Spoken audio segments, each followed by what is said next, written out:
اتنے کی کہہ رہا ہے وہ مردے کیا جو اب کیا کہہ رہا ہے جوتیاں میں کہا جڑی کھانیاں نے وہ سن رہا ہے دیکھیں ان سے کتاب منگاؤ مرشری ان سے منگاؤ پتر کتاب لے کے دیا ساڑھے مول سے والا دے کہ جھوٹے کے غلط ہے اچھا اگلے صفحے تھے کیا مردہ بولتا ہے کہتا نہیں مردہ بول نہیں سکتا وہ مردہ ہی کیا جو بولے پھر آگے سوال کیا کچھ بولتا بھی ہے کہتا جب فرشتہ گرز مارے نا پھر چیخ لیتا ہے با علم علم دیکھا اعتراض کس پر ہے امام اعظم ابو حنیفہ ذات دی کوڑ کلی شتیرہ نال جپے میری بات سمجھتے ہیں ذات دی کوڑ کلی شتیرہ نال جپے امام اعظم ابو حنیفہ یا مخالفت امام صاحب کی یا مخالفت کس کی دونوں کا ایک جرم ہے امام صاحب کو جرم کیا ہے جو دین دنیا میں پھیل گیا تھا توجہ رکھنا اس کو جمع جو سنتیں پھیل گئی اس کو جمع کیا ہے تبلیغ جماعت کو جرم یہ ہے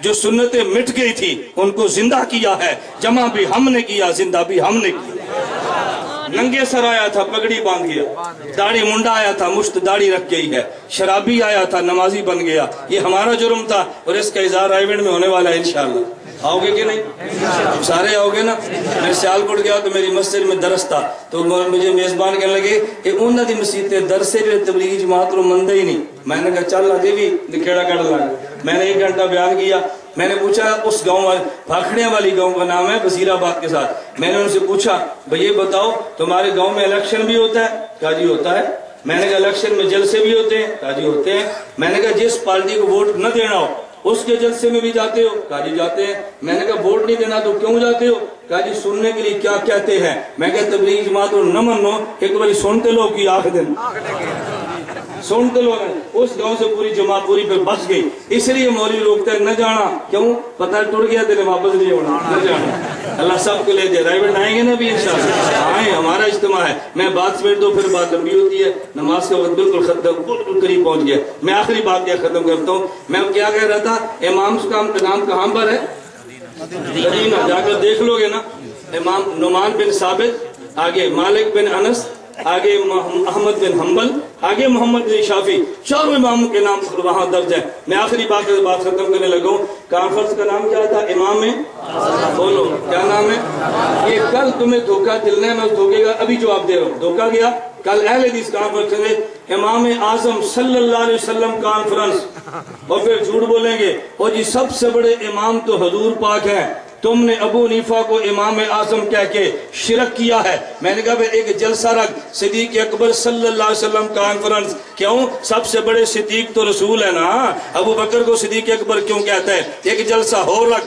فاروق اعظم صلی اللہ علیہ وسلم کانفرنس لوگ پوچھن کیوں کہ جی سب سے بڑے فاروق تو حضور ہے نا پھر ایک جلسہ ہو رکھ قائد اعظم صلی اللہ علیہ وسلم کانفرنس لوگ پوچھن کیوں کہ جی سب سے بڑے قائد تو اللہ کے نبی ہے نا یہ سارا شرک ہے جو محمد علی جناح کو قائد اعظم کہتے ہیں اب اس کی زبان گنگ ہے میں نے کہا عقل سے کام لے ہم کہتے ہیں سارے صحابہ صدیق ہیں ان میں بڑے ابو بکر ہیں صدیق اکبر کہتے ہیں سارے صحابہ فاروق ہیں ان میں بڑے عمر بن خطاب ہیں فاروق اعظم کہتے ہیں پاکستان بنا اس وقت جو جماعتیں موجود تھی ان میں مسلم لیگ کے لیڈروں میں سے سب سے بڑے لیڈر محمد علی جناح تھے انہیں قائد اعظم کہتے ہیں صحابہ کے بعد جو فقہا تھے ان میں سب سے بڑے فقی نعمان بن ثابت ہیں انہیں امام اعظم کہتے ہیں امام کو نبی کے مقابلے میں نہ لا خدا کے لیے یہ جھوٹ بول کے عوام کو گمراہ مت کر اور توجہ رکھنا یہ ہمارا موقف نہیں ہے اللہ گواہ ہے میں نے کہا وقت کم ہے میں تمہیں حوالہ جات اور عبارتوں کی لائن لگا دیتا کہ کس کس نے امام اعظم کا امام شمس الدین ذہبی نے تذکرۃ الحفاظ میں الفقیہ الاعظم کہا عبد الکریم سمعانی نے امام شافعی کے ماننے والے ہیں اپنی کتاب الانصاب میں امام اعظم ابو حنیفہ کو امام اعظم کہا ہے اٹھا کے دیکھ ابن الاسیر جزری نے اپنی کتاب الکامل فی التاریخ میں امام ابو حنیفہ کو امام اعظم کہا ہے حضرت محمد بن یوسف صالحی دمشقی شافعی ہے کتاب کا نام یہ لکھا مناقود الجمان فی مناقب الامام اعظم ابو حنیفہ النعمان اٹھا کے دیکھ ابن حجر مکی نے کتاب لکھی ہے الخیرات الحسان فی مناقب الامام ابو حنیفہ امام الاعظم النعمان کتاب لکھی ہے صرف ہم نے نہیں کہا تم نے کہا میں آخری حوالہ دیتا ہوں میں کہتا ہوں ہمیں گالیاں مت دو گالی دو اپنے عالم نواب صدیق حسن کو الحتہ فی ذکر سات ستہ میں امام ابو حنیفہ کو امام اعظم کہا، ہمیں گالی نہ دے، ابراہیم سیالکوٹی مولوی کو دے، تمہارا عالم ہے، طریق اہل حدیث لکھی ہے، ابو حنیفہ کو امام اعظم کہا ہے، وحید الزمان کو گالی دے، تلاوت الحدیث میں امام ابو حنیفہ کو امام اعظم لکھا ہے، مولانا عبد الرحمن مبارک پوری کو کہے تحقیق الکلام میں اس نے ابو حنیفہ کو امام اعظم لکھا ہے، ہمیں گالیاں نہ دو، اس کو تو تمہارے علماء نے بھی مان لیا ہے، اور یہاں تک مانا ہے تاریخ اہل حدیث میں مولانا ابراہیم سیالکوٹی کہتے ہیں رافضی ایک بڑا ہوتا ہے ایک چھوٹا ہوتا ہے، جو صحابہ کو نہ مانے وہ رافضی بڑا ہے، جو اماموں کو نہ مانے وہ رافضی چھوٹا ہے۔ یہ میرا فتویٰ نہیں، تیرے ابراہیم سیالکوٹی کا فتویٰ ہے، ہم نے تو کوئی فتویٰ نہیں دیا۔ اللہ ہم سب کو بات سمجھنے کی توفیق دے، ہم نبی کو بھی مانتے ہیں، صحابہ کو بھی مانتے ہیں، اور امام ابو حنیفہ کو بھی مانتے ہیں۔ اللہ ہم سب کو ماننے کی توفیق عطا فرمائے، اللہ میں منکر نہ بچائے، بنائے اپنی اولاد کو بچاؤ۔ یہ جہاد کے نام پہ تمہیں دھوکہ دیتے ہیں، ٹریننگ کے نام پہ تمہارا مذہب بدلتے ہیں، قربانی کھالنے تم سے لے کے تمہارے خلاف استعمال کرتے ہیں، تمہاری زکات لے کر تمہارے خلاف بولتے ہیں۔ آج عہد کرو کوئی لڑکا ان کے پاس ٹریننگ کے لیے نہیں دو گے انشاءاللہ، وعدہ کرو کوئی نہیں دے گا انشاءاللہ۔ قربانی کی کھال کوئی ان کو مت دے، زکات کے کوئی ان کو مت دے، ان کے راستے روکو جتنے روک سکتے ہو، کوئی ان کے پیچھے نماز پڑھ نمازیں برباد مت کرو۔ اللہ ہم سب کو مسلک اہل سنت والجماعت کے مطابق زندگی گزارنے کی توفیق عطا فرمائے۔ وآخر دعوانا ان الحمدللہ۔